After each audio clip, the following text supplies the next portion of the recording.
মাধ্যমিক পর্ষদ টেস্ট পেপারে আজ আমরা ইংলিশের 97 এবং 99 এই দুটি পেজের যে সকল গ্রামারগুলি রয়েছে সেগুলো সলভ করাবো। কাজে যারা মাধ্যমিকের ছাত্রছাত্রী রয়েছে তারা অবশ্যই ভিডিওটি দেখতে থাকো। তোমাদের প্রত্যেককে বলবো তোমরা পর্ষদ টেস্ট পেপারটি একটু খুলে নাও এবং খুলে 95 পেজে তোমরা এসো। সেখানে যে সমস্ত গ্রামারগুলি রয়েছে সেগুলো একে একে বুঝিয়ে আমি তোমাদের বলে দিচ্ছি। প্রথম দেখো তোমাদের আছে টেন্স। তো টেন্সের ক্ষেত্রে আমি একটা জিনিস শিখিয়েছিলাম যে অবশ্যই তোমাকে আইডেন্টিফাই করতে হবে, চিনতে হবে যে এই যে পুরো ব্যাপারটা দেওয়া রয়েছে, ঘটনাটা দেওয়া রয়েছে, সেটা কোন টেন্সে আছে। তো সেটা একটা দেখে নি। দেখো প্রথমে বলা হচ্ছে টিচিং নাও বা ডেজ, ব্যাস আমাদেরকে আর এগোনোর কোনো প্রয়োজন নেই। এই যে বলেছে টিচিং নাও বা ডেজ, তার মানে এটা আমরা বুঝে নেবো যে এটা হচ্ছে প্রেজেন্ট টেন্সে আছে, তাই তো। সিম্পল প্রেজেন্টে আছে মানে প্রেজেন্ট টেন্সে ধরে নাও, কারণ টিচিং এখনকার দিনে যে টিচিং তার মানে এটা প্রেজেন্ট টেন্সের বলা হচ্ছে। এবার আমরা একে একে টেন্সগুলো সঠিকভাবে বসাবো। প্রথমে আছে teaching now a days dash a very attractive profession. তো এবার তিনটি অপশন রয়েছে, is becoming, becomes, has become. তো এবার কোনটা আমাদের এক্ষেত্রে সঠিক হবে? টিচিং নাও আ ডেজ, তাই তো। তো এবার দেখো এক্ষেত্রে কি বুঝবে আমাদের, বিকামস তো হবেই না, কারণ থার্ড পার্সন সিঙ্গুলার নাও আর ডেজ বলাচ্ছে, তাহলে এক্ষেত্রে বিকামস হচ্ছে না। আচ্ছা হ্যাজ বিকামও এক্ষেত্রে হবে না, কারণ হ্যাজ বিকাম আছে বা থাকা বোঝালে বোঝায়, ঠিক আছে। তো এটাও হচ্ছে না, তাহলে আমাদের পড়ে রয়েছে তোমার ইজ বিকামিং, মানে আমার প্রেজেন্ট কন্টিনিউয়াসে রয়েছে যে এখনকার দিনে একটা অ্যাট্রাকটিভ প্রফেশন হচ্ছে টিচিং। তো এটা আমাদের যেহেতু প্রেজেন্ট কন্টিনিউয়াসে রয়েছে তাই ক্ষেত্রে ইজ বিকামিংটা সঠিক হবে। আচ্ছা এরপর দেখো many meritorious students dash teaching as their profession. এবার যেহেতু প্রেজেন্টে আছে তাহলে দেখো প্রথম আছে টেক, তারপর আছে আর টেকিং, তারপর আছে টেকেন। টেকেন তো হবেই না। আচ্ছা এবার পরে রইলো টেক এবং আর টেকিং। তো এখানে ভালোভাবে দেখো স্টুডেন্টস আছে, এস যোগ আছে, তার মানে আমাদের ক্ষেত্রে টেক হবে না, হলে যেটা হবে সেটা হচ্ছে আর টেকিং, যেহেতু প্রেজেন্ট কন্টিনিউয়াস টেন্সে রয়েছে তাহলে আর টেকিং। আচ্ছা 3 নম্বর যেটা হচ্ছে they know that a teacher dash the backbone of his country. তিনটি option, builds, is building, has been building. এবার কোনটা হবে দেখো, they know that that a teacher, এই যে এই teacher third person singular number, তাহলে থার্ড পার্সন সিঙ্গুলার নামের ক্ষেত্রে আমাদের কি বসে, বিল্ডস, কারণ ভার্বের সাথে এস বা ইএস যুক্ত হয় আমরা জানি, তাই ক্ষেত্রে বিল্ডস হয়ে যাবে সঠিক উত্তর। আচ্ছা এরপর হচ্ছে তোমাদের আর্টিকেল প্রিপোজিশন। প্রথমত বলা হচ্ছে যে India beat South Africa dash 7 runs in the টি-20 World Cup final 2024 dash win the title dash the second time. আচ্ছা তাহলে প্রথমে যেটা বলা হচ্ছে Indian beat the Africa dash 7 run, তাহলে এটা কি 7 রান হবে, কি 7 রান হবে, কত রানের দ্বারা হারিয়েছে, তাই তো। তাহলে দেখো এইভাবে তুমি জিনিসটা বোঝার চেষ্টা করো যে ইন্ডিয়া সাউথ আফ্রিকাকে টি-20 ওয়ার্ল্ড কাপ 2024 সালে টি-20 ওয়ার্ল্ড কাপে 7 রানে বিট করেছে, 7 রানের দ্বারা বিট করেছে। তাহলে দ্বারাকে ইংরেজিতে আমরা কি বলি, বাই, তাহলে বাই 7 রানস, ঠিক আছে, 7 রানের দ্বারা বিট করেছে। আচ্ছা এবার হচ্ছে ড্যাশ উইন দ্য টাইটেল, তাহলে কি উইন দ্য টাইটেল হবে, এটা দেখো ভার্বের ফার্স্ট ফর্ম আছে উইন, তাহলে এখানে আমরা কি জানি ভার্বের ফার্স্ট ফর্ম মানে আমরা এক্ষেত্রে টু লাগাবো, তাহলে 2024 to win the title dash the second time. কিসের জন্য, দ্বিতীয়বারের জন্য, দ্বিতীয়বারের জন্য, এই যে জন্য আসছে, জন্য ইংরেজিতে আমরা বলি ফর, তাহলে এটা হবে ফর দ্য সেকেন্ড টাইম। তাহলে by 7 runs to win for the second time হয়ে গেল। আচ্ছা এবার হচ্ছে ডু অ্যাজ ডিরেক্টেড। প্রথমত একটা ভয়েস চেঞ্জ দিয়েছে, বলা হচ্ছে can you do this exercise, তাহলে এটাকে আমরা ভয়েস চেঞ্জ করব। তো কিভাবে করবো দেখে নাও। প্রথমে তুমি কি করবে দেখো, এই ধরনের কোশ্চেন মানে ইন্টারোগেটিভ সেন্টেন্সে যখন ভয়েস চেঞ্জ দেবে তুমি প্রথমে এই যে মডাল হোক বা যে ভার্বটা সেটাকে তুমি প্রথমে বাদ দিয়ে দিলে, ঠিক আছে, ক্যানটাকে বাদ দিয়ে দিলে। তাহলে এখন তোমার হাতে রয়েছে ইউ ডু দিস এক্সারসাইজ। তো তুমি প্রথমে ভুলে যাও যে তোমার হাতে ক্যান আছে, ক্যানটাকে তুমি ভুলেই গেলে, তাহলে তুমি প্রথমে এই ইউ ডু দিস এক্সারসাইজ এইটাকে শুধু ভয়েস চেঞ্জ করো। তাহলে দেখো কি হচ্ছে না, দিস এক্সারসাইজ, দিস এক্সারসাইজ। এবার দেখো যেহেতু আমাদের এটা কি টেন্স রয়েছে, ডু, ডু মানে হচ্ছে তোমার প্রেজেন্ট টেন্স, ঠিক আছে। তো ডু থাকলে কি হয় আমাদের বি ডান হয়ে যায়, তাই তো। তাহলে this exercise be done, be done by you থাকলে তো তোমাদের ইউই হয়, বাই ইউ, ঠিক আছে, তাহলে ডু থাকলে কিন্তু বি ডান হয়। এইবার যে ক্যানটা তুমি কেটে দিয়েছিলে সেই ক্যানটাকে তুমি প্রথমে লাগিয়ে দাও। তাহলে দেখো কোশ্চেনটা কি হচ্ছে, উত্তরটা হচ্ছে তোমার can this exercise be done by you. ঠিক আছে, এটা হয়ে যাবে তোমাদের ভয়েস চেঞ্জ। আচ্ছা, 2 নম্বরটা বলেছে the girl said to the teacher I was ill yesterday. এটাকে ন্যারেশন চেঞ্জ করতে বলেছে। তাহলে দ্য গার্ল কি হবে, দ্য গার্ল তোমাদের সেড টুটা কি হয়ে যায়, টোল্ড হয়ে যায়। তাহলে টোল্ড দ্য টিচার, ঠিক আছে, told the teacher, the girl told the teacher I was ill yesterday, তাই তো। তাহলে এটা কি করবে, তুমি লিঙ্কার হিসেবে কি লাগাবে, লিঙ্কার হিসেবে থাকবে তোমার দ্যাট। দ্যাট সে বলেছে, তাই তো, সে বলেছে, এটা মেয়েটি, আইটা কি হয়ে যাবে সি। তাহলে সি, দেখো এদিকেও তোমাদের প্রেজেন্ট পাস্ট টেন্স ছিল, এদিকেও দেখো ওয়াস আছে মানে পাস্ট টেন্স আছে। তাহলে দুদিকেই যদি পাস্ট টেন্স হয় সেক্ষেত্রে আমরা কি লাগাবো, পাস্ট পারফেক্ট। ঠিক আছে, পাস্ট পারফেক্ট। তাহলে সি কি হবে না, সি হ্যাড বিন, তারপর তোমাদের কি আছে ইল, ILL ইল, আর ইয়েস্টারডেটা কি হয়ে যায় না দা প্রিভিয়াস ডে। তাহলে আমরা ইয়েস্টারডের জায়গায় লিখে দেবো দা, আমি আর লিখছি না, বলে দিচ্ছি প্রিভিয়াস ডে। ঠিক আছে, এটা আমরা লিখে দিলাম, হয়ে গেল। The girl told the teacher that she had been ill the previous day. Okay, complete. এবার হচ্ছে 3 নম্বর, I do not know her, আমি তাকে চিনি না বা জানি না। তো এটা কমপ্লেক্সে করতে হবে। তাহলে আমি কি করবো, এটা দেখো হার মানে কিন্তু মেয়েকে বোঝাচ্ছে। তাহলে আই ডু নট নো হার, তাহলে এটা আমরা যদি করি কি করব, আমি চিনি না সে কে, এটা আমরা করবো, তাই তো, আমি চিনি না সে কে। তাহলে I do not know, I do not বা I don't know who she is, যেহেতু মেয়ে তাই এখানে সি লাগানো হয়েছে। ঠিক আছে, হু সি সে কে, I don't know who is is, আমি জানি না সে কে, হয়ে গেল। আচ্ছা, এরপর আসবো আমরা ফেজাল ভাবের দিকে। আচ্ছা, প্রথমত আছে যেটা, সেটা হচ্ছে the girl was reared by her father, মানে তার বাবা বাবা মেয়েটিকে পালন করেছে। তো এবার রিয়ার্ড হচ্ছে পালন করা, ওয়াজ রিয়ার্ড। তো এখানে আমাদের ফেজাল ভাব কোনটা হবে, দেখো লুক ইনটু আছে, ব্রিং আপ আছে, টার্ন ডাউন আছে, লুক আফটার আছে। তো প্রথমত রিয়ারের যে ইয়েটা হয় ফেজাল ভাবটা, সেটা হচ্ছে তোমার ব্রিং আপ হয়। ঠিক আছে, মনে রাখবে, এগুলো মুখস্থ রাখবে, ব্রিং আপ হয়।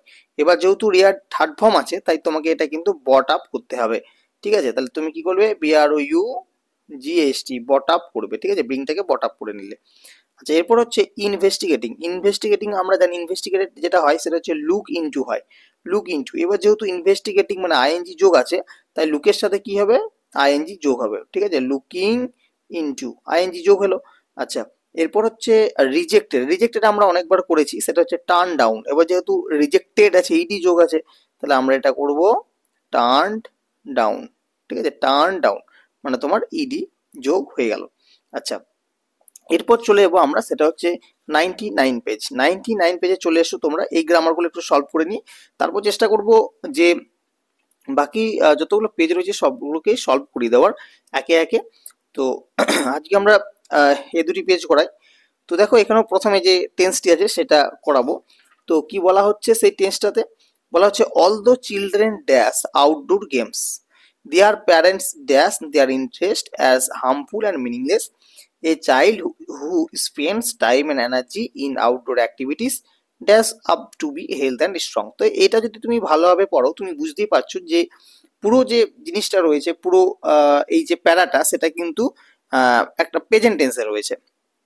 তো এবার আমরা সেই হিসাবে চেঞ্জ করে করে যাব।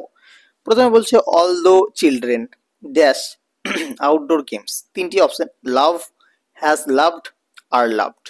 তুমি বুঝতেই পারছো যে এক্ষেত্রে সঠিক উত্তর কোনটা হবে, নিশ্চয়ই লাভ হবে। তার কারণ কি, কারণ হ্যাজ লাভড আছে, ইডি যোগ আছে, হবে না।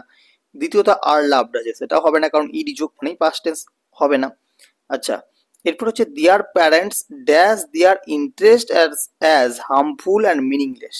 এবার তিনটি option, is consider, considering, consider, আর একটা হচ্ছে হ্যাজ কনসিডার। তো এবার এখানে এই ক্ষেত্রে কোনটা সঠিক উত্তর হবে, তো দেখো তোমাদের এক্ষেত্রে তোমরা প্রত্যেকে জানো যে দেখো যেহেতু প্যারেন্টস আছে, প্যারেন্টসের সাথে তো আমাদের ইজ হয় না, আর হয়, তাহলে এটা হবে না। আচ্ছা, কনসিডার আছে, একটা হচ্ছে হ্যাজ কনসিডার। আর একটা জিনিস তোমরা জানো যে থার্ড পার্সন সিঙ্গুলার ক্ষেত্রে হ্যাজ বসে, কিন্তু প্যারেন্টস আছে মানে প্লুরাল ফর্ম আছে, তো সেক্ষেত্রে আমাদের হ্যাভ বসার কথা, কিন্তু এখানে আছে হ্যাজ, তো এটা আমাদের হবে না। তাহলে সঠিক উত্তর হচ্ছে কনসিডার, আমাদের এখানে যেটা হবে সেটা হচ্ছে কনসিডার। হয়ে গেল। এরপর হচ্ছে a child who spend time and energy in outdoor activities dash up to be health and strong. তাহলে এবারে কোনটা হবে, দেখো তিনটি option, grows, had grown, is growing. তো এবার দেখো ইজ, এক্ষেত্রে দেখো হ্যাড তো হবেই না, কারণ থার্ড এটা তোমার পাস্ট টেন্সে রয়েছে। এবার দুটো আছে, একটা হচ্ছে গ্রোস, একটা হচ্ছে ইজ গ্রোয়িং। তো এখানে কার কথা বলা হচ্ছে, দেখো এ চাইল্ড, একটা শিশুর কথা বলা হচ্ছে, তার মানে সে থার্ড পার্সন সিঙ্গুলার নাম্বার, তাহলে সেক্ষেত্রে হবে গ্রোস। ঠিক আছে, সেক্ষেত্রে গ্রোস হবে। আর ইজ গ্রোয়িং হবে না, ইজ হবে না এক্ষেত্রে, ঠিক আছে, কারণ অ্যাক্টিভিটিসের কথা বলা হচ্ছে। তো এটা আমার থার্ড পার্সন সিঙ্গুলার নাম্বার বলা আছে, সেক্ষেত্রে আমি গ্রোস এখানে লাগিয়ে দেবো, আর কিছু ভাবনা করার আমাদের দরকার নেই। হয়ে গেল এটা। চলো এবার হচ্ছে তোমাদের আর্টিকেল প্রিপোজিশন।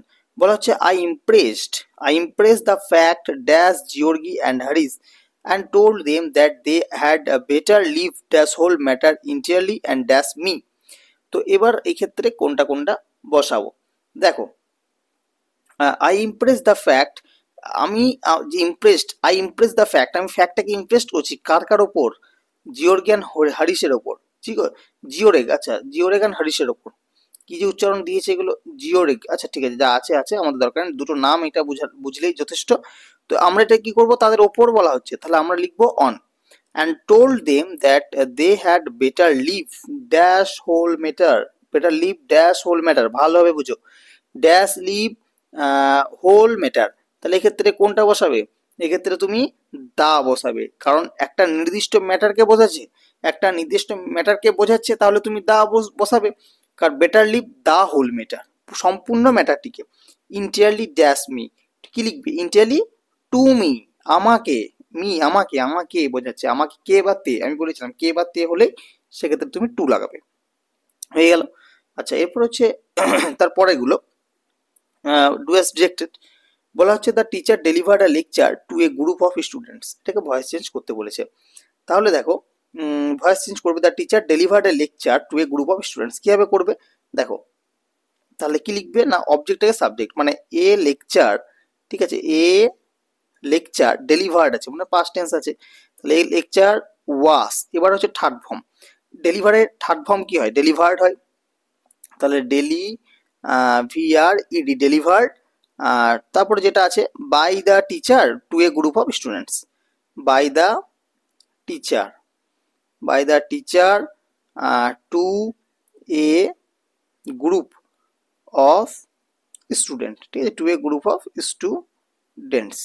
হয়ে গেল। চলো এবার হচ্ছে 2 নম্বর, the teacher said why is everything late today, এটাকে তোমার ন্যারেশন চেঞ্জ করতে হবে। তো কি করব, যেহেতু কোশ্চেন মার্ক আছে, তাহলে আমাদের এই যে সেড আছে সেটা কিন্তু আমাদেরকে আস্কড করে নিতে হবে। তাহলে দা টিচার, আমরা স্টেপ বাই স্টেপ যদি তুমি গ্রামারগুলো করো কখনোই তোমার ভুল হবে না। দ্য টিচার আস্কড, ঠিক আছে, দ্য টিচার আস্কড। এবার দেখো ডাব্লিউএইচ আছে, তো ডাব্লিউএইচ কোশ্চেন থাকলে সেক্ষেত্রে আমরা লিঙ্কন হিসেবে কিছুই রাখি না, তাহলে হোয়াই লিখবো আমরা, দ্য টিচার আস্কড হোয়াই। এবার দেখো এদিকে তো পাস্ট টেন্স ছিল, কিন্তু এদিকে আমাদের প্রেজেন্ট আছে, তাহলে সেটাকে আমরা প্রেজেন্ট সরি পাস্টে করে নেব। তাহলে হোয়াই এভরিথিং ওয়াজ, দাঁড়াও, এভরিথিং, এভরিথিং ইসটা হয়ে যাবে ওয়াজ, তাহলে why everything was late, late আছে লেট, আর যেটা আছে তোমার বাকি টুডে সেটা হয়ে যাবে আমাদের দ্যাট ডে, টুডেটা হয়ে যায় কি না দ্যাট ডে। হয়ে গেল। আচ্ছা এবার হচ্ছে 3 নম্বর, বলা হচ্ছে gold is a precious metal, সোনা একটা মূল্যবান ধাতু, it is use to make ornaments, এটা তোমার অলংকার তৈরি করতে ব্যবহার হয়। ঠিক আছে, নাউন ইজ অ্যাপোজিশন, জয়েন করতে বলেছে, কি না নাউন ইন অ্যাপোজিশন হিসাবে তোমাকে এটাকে জয়েন করতে হবে। তো তুমি এটাকে কিছুই না, এটা খুবই ইজি, তুমি এটাকে অ্যাপোজিশন হিসাবে করতে বলেছে, তাই নাউনটাকে, নাউনের মধ্যে আর কি, অ্যাপোজিশনের মধ্যে। চলো এটাকে একটু ভেঙে ভেঙে করতে হবে, কমা দিয়ে দিয়ে ভেঙে করলেই হয়। তাহলে প্রথমে দেখো গোল্ড আছে, তাহলে লিখলে তুমি গোল্ড, তারপর কমা দিলে, তারপরে বলা হচ্ছে আপ্রিসিয়াস মেটাল, তাহলে লিখলে তুমি আ প্রিসিয়াস মেটাল, ঠিক আছে, আপ্রিসিয়াস মেটাল হয়ে গেল। তারপর কিসের জন্য বানানো হয়, টু মেক অর্নামেন্টস, তাহলে is used to make ornaments, ঠিক আছে, লিখছি না এটা, এটা অর্নামেন্টস হয়ে গেল। সিম্পল কমা দিয়ে তুই ভেঙে দিলে, এটা হচ্ছে অ্যাপোজিশন। আচ্ছা এরপর হচ্ছে তোমাদের একেবারে শেষে আমরা চলে এসেছি গ্রামারের, সেটা হচ্ছে phrasal verb. Rain will begin before evening, তাহলে বিগিনের যে ফ্রেজাল ভার্ব সেটা হচ্ছে সেট ইন, ঠিক আছে, যেহেতু বিগিনই আছে তাই আমাদের এটা সেট ইনই হয়ে যাবে। 2 নম্বর হচ্ছে it has bad effect on their interest. তাহলে এই যে ইফেক্টের যে ফ্রেজাল ভার্ব সেটা হয় তোমার টেল আপন, ঠিক আছে, টেলস আপন হয়। তো টেল আপন যেটা আছে সেটা এই ক্ষেত্রে সঠিক উত্তর হয়ে যাবে। 3 নম্বর হচ্ছে দে রিজেক্টেড আর প্রপোজাল, রিজেক্টেড তো টার্ন ডাউন হয়, তাহলে রিজেক্টেড আছে তাহলে এটা হবে টার্ন ডাউন। তো হয়ে গেল আজকের আমাদের গ্রামার পেজ নম্বর 95 এবং 99 এর। আশা করি ভিডিওটা ভালো লাগবে। যদি কোনোখানে বুঝতে অসুবিধা হয় অবশ্যই কিন্তু কমেন্টে জানাবে, চেষ্টা করবো পরবর্তী ভিডিওতে সেই জায়গাগুলিকে তোমাদের আরো ভালোভাবে বোঝানোর। তো এর আগেও আমি অনেকগুলো ভিডিও দিয়েছি এই পরশু টেস্ট পেপারে গ্রামারের সলভের ওপর, যারা দেখোনি অবশ্যই চ্যানেলে গিয়ে দেখে নাও। আমি ডেসক্রিপশন বক্সে চেষ্টা করছি লিঙ্কগুলো দিয়ে রাখা যাতে তোমাদের দেখতে সুবিধা হয়। তো চলো দেখা হচ্ছে পরবর্তী ভিডিওতে। আজকের ভিডিও এই পর্যন্তই। যদি মনে হয় আমরা এই চ্যানেল থেকে কিছু উপকার পাচ্ছি অবশ্যই কিন্তু চ্যানেলটিকে সাবস্ক্রাইব করে নেবে এবং ভিডিওটি ভালো লেগে থাকলে অবশ্যই লাইক করবে এবং বন্ধুদের মধ্যে পারলে শেয়ার করবে। ধন্যবাদ সকলকে।